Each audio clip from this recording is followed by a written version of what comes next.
Greenland, Canada, Venezuela ஆகிய நாடுகளை அமெரிக்காவின் பகுதிகளாக காட்டும் வரைபடத்துடன் கூடிய ஏஐ புகைப்படத்தை வெளியிட்டிருக்கிறார் ட்ரம்ப். ஐநா சபைக்கு போட்டியாக போர்ட் ஆஃப் பீஸ் என்கிற புதிய அமைப்பை ட்ரம்ப் தொடங்கியுள்ளார்.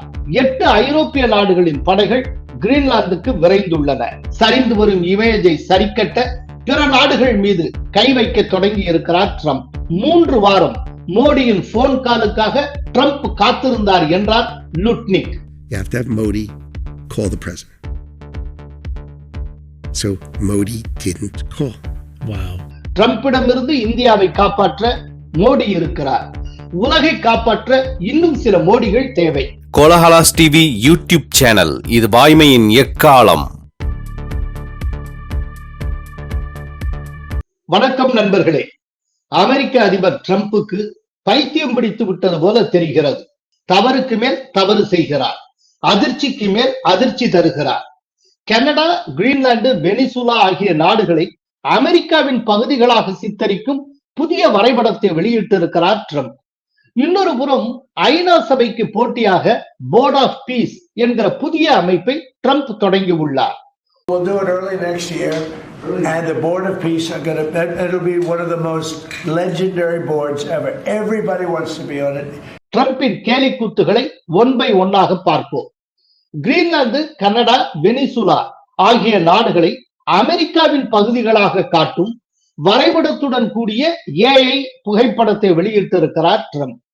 ட்ரம்பின் ஓவல் அலுவலகத்தில் அந்த வரைபடம் வைக்கப்பட்டிருப்பது போலவும், அதனை பிரிட்டன் பிரதமர் கெய்ர் ஸ்டார்மர், அமெரிக்க அதிபர் ஃபிரெடரிக் மெர்ஸ், பிரான்ஸ் அதிபர் இமானுவேல் மேக்ரான், இத்தாலி பிரதமர் ஜார்ஜியோ மெலோனி, உக்ரைன் அதிபர் ஜெலன்ஸ்கி, நேட்டோ பொதுச் செயலாளர் மார்க் ரூட்டே, பின்லாந்து அதிபர் அலெக்சாண்டர் ஸ்டெப், ஐரோப்பிய ஆணையத்தின் தலைவர் ஊர்சுலா ஆகியோர் பார்ப்பது போலவும் அந்த ஏஐ புகைப்படம் சித்தரிக்கிறது.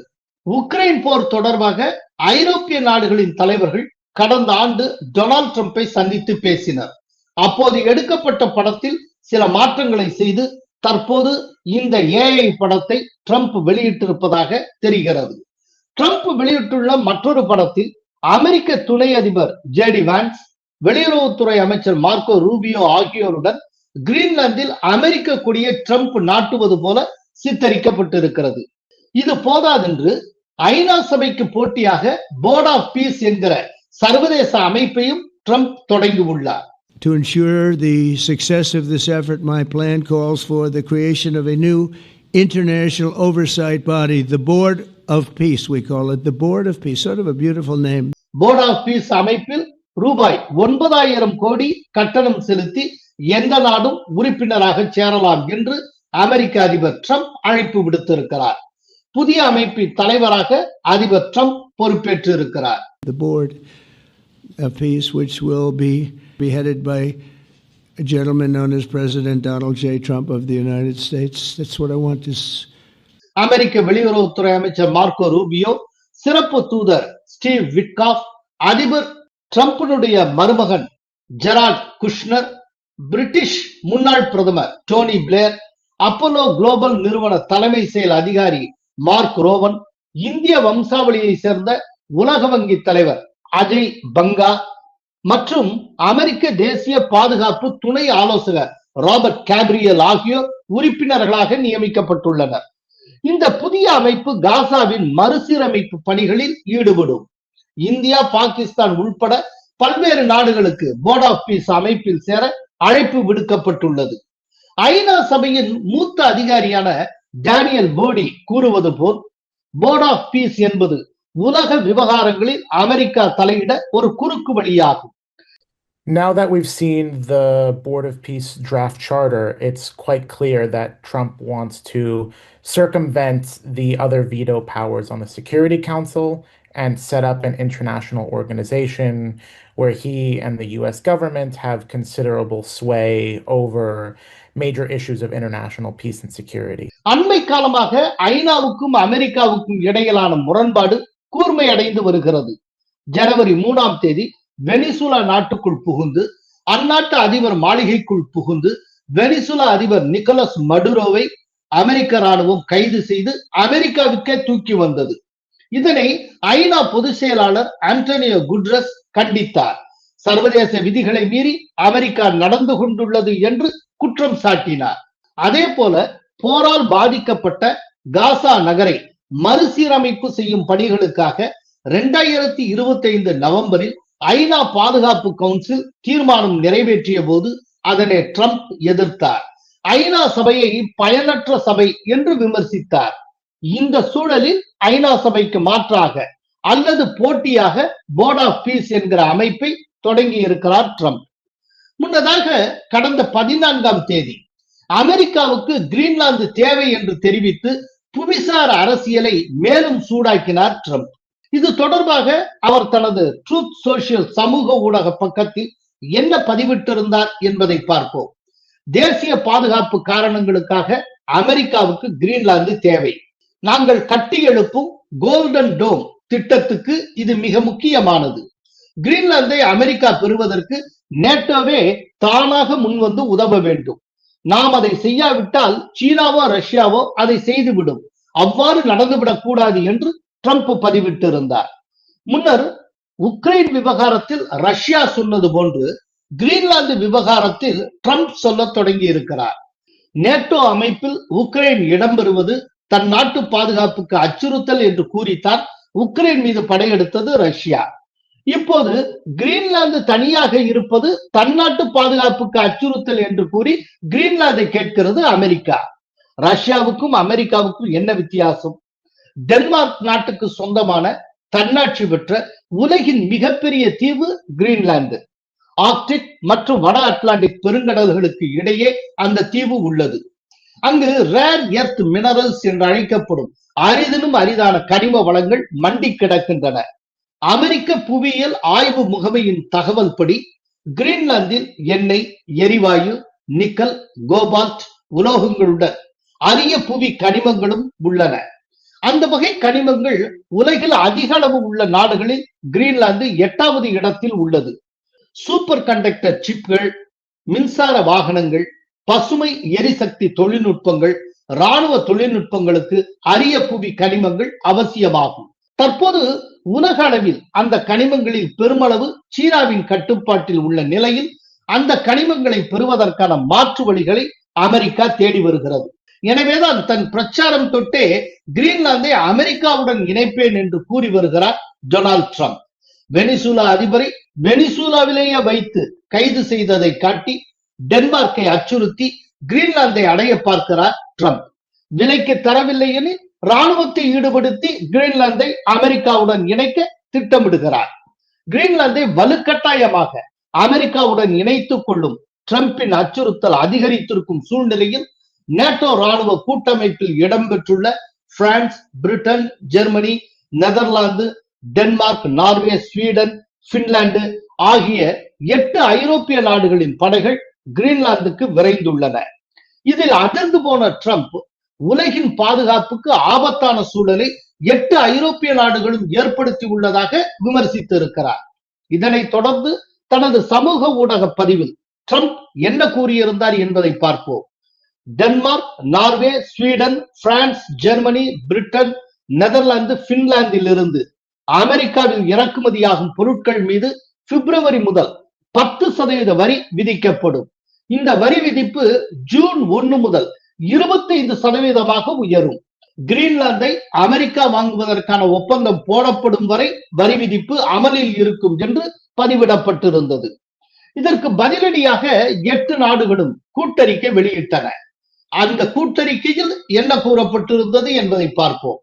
டென்மார்க் மற்றும் கிரீன்லாந்து மக்களுக்கு 8 நாடுகளும் உறுதுணையாக நிற்கின்றன. பிராந்திய ஒருமைப்பாடு, இறையாண்மை ஆகிய கொள்கைகள் மீது 8 நாடுகளும் உறுதியாக உள்ளன. அந்த கொள்கைகளின் அடிப்படையில் கிரீன்லாந்து விவகாரத்தில் பேச்சுவார்த்தை நடத்த தயாராக இருக்கிறோம். வரி விதிப்பு மூலம் விடுக்கப்படும் மிரட்டல்கள் அட்லாண்டிக் பெருங்கடலுக்கு அப்பால் உள்ள நாடுகளுடனான உறவை வலுவிழக்க செய்து சூழலை மேலும் மோசமாக்கும். இந்த விவகாரத்தில் 8 நாடுகளும் ஒற்றுமையுடன் இருந்து ஒருங்கிணைந்து எதிர்வினையாற்றும் என்று கூட்டறிக்கை தெரிவிக்கிறது. இதனைத் தொடர்ந்து அமெரிக்கா மற்றும் ஐரோப்பிய யூனியன் இடையே 2025 ஜூலையில் மேற்கொள்ளப்பட்ட வர்த்தக ஒப்பந்தத்துக்கு முறைப்படி ஒப்புதல் அளிப்பதை ஐரோப்பிய யூனியன் நிறுத்தி வைத்துள்ளது. கிரீன்லாந்து விவகாரத்தில் ட்ரம்ப் கடுமையாக நடந்து கொள்வது ஆபத்தான வீழ்ச்சிக்கு வழிவகுக்கும் என்று ஐரோப்பிய யூனியன் கருத்து தெரிவித்திருக்கிறது. இது தொடர்பாக ஐரோப்பிய ஆணையத்தின் தலைவர் ஊர்சுலா வான் டெர் லேயன் மற்றும் ஐரோப்பிய ஒன்றிய கவுன்சில் தலைவர் ஆண்டனியோ கோஸ்டா ஆகியோர் எக்ஸ் பக்கத்தில் என்ன பதிவிட்டிருந்தனர் என்பதை பார்ப்போம். கிரீன்லாந்து விவகாரத்தில் அமெரிக்காவின் திட்டத்துக்கு எதிர்ப்பு தெரிவிக்கும் ஐரோப்பிய நாடுகளுக்கு 10% கூடுதல் வரி விதிக்கப்படும் என்று அறிவித்திருப்பது அட்லாண்டிக் கடந்த உறவுகளை பலவீனப்படுத்தும், அபாயத்தை ஏற்படுத்தும். ஒற்றுமையாகவும் ஒருங்கிணைந்தும் இறையாண்மையை காப்பதில் ஐரோப்பா உறுதியுடன் இருக்கும் என்று தெரிவித்துள்ளனர். ஐரோப்பிய கூட்டமைப்பின் உயர்நிலை தூதர் காஜா கல்லாஸ் என்ன கூறியிருக்கிறார் என்பதை பார்ப்போம். அமெரிக்காவின் வரி விதிப்புகள் ஐரோப்பாவை மட்டுமின்றி அமெரிக்காவையும் ஏழ்மையாக்கும், அட்லாண்டிக்கின் இருபுறமும் உள்ள செழிப்பை பாதிக்கும். Tariff threats will not pressure Denmark into handing over Greenland.